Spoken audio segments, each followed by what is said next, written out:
Gosh, I wish I knew what you were talking about. My son works. 134-110. McDowell's. 24-point win for Cleveland.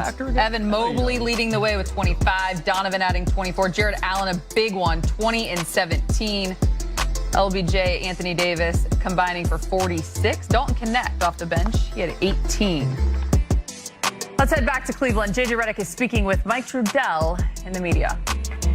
JJ, there were the early turnovers, but was there anything in the first quarter you noticed, or energy-wise, or kind of Cleveland's aggressiveness that you didn't see matched and that carried forward from that point on?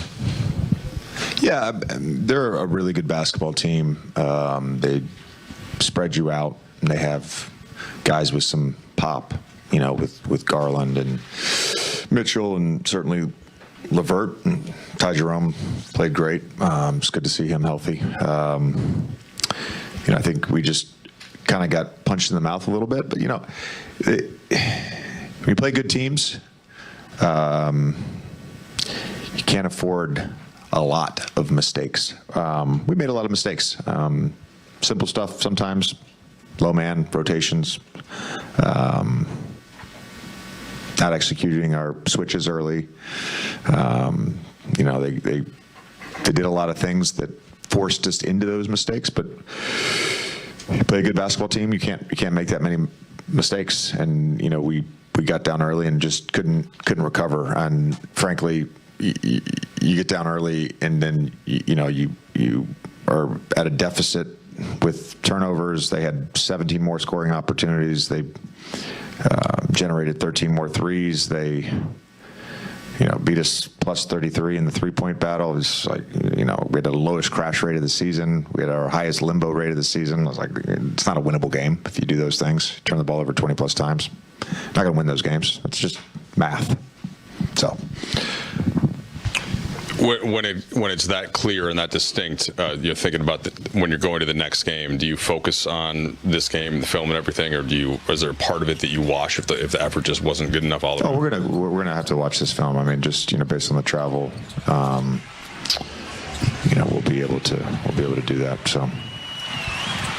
JJ, how was AD look like at some point? He was limping. AR took a knee. Anything of any concern with either of those guys? I haven't got an update on either of those guys.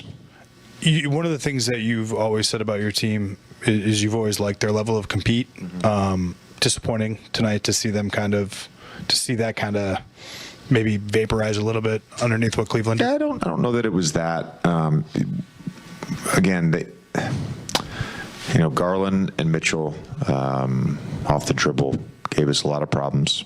So, you certainly can ask and want to have a little more pride on the basketball. I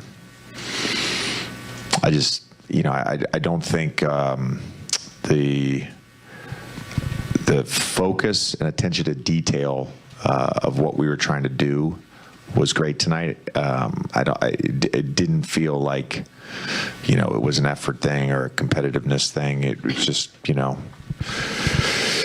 kind of a regress, if that makes sense, to a lot of the stuff that we talked about this morning and pregame and some of the stuff we've talked about all season. I think that's where you kind of have to say, okay, well, we need to re-emphasize some things and refresh some things, reteach some things, whatever it may be.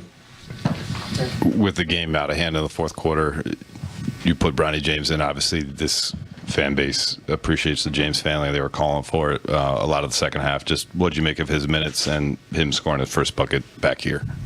Yeah, I told him congrats. It's a big deal to score your first NBA points, and the fact that he did it back here in Cleveland was cool. I guess that was a bright spot, Dave. That festival. JJ, looking bigger picture with some of the trends from tonight, Kenny had said pregame that they felt they had to attack you guys in transition because of how good your half-court defense is.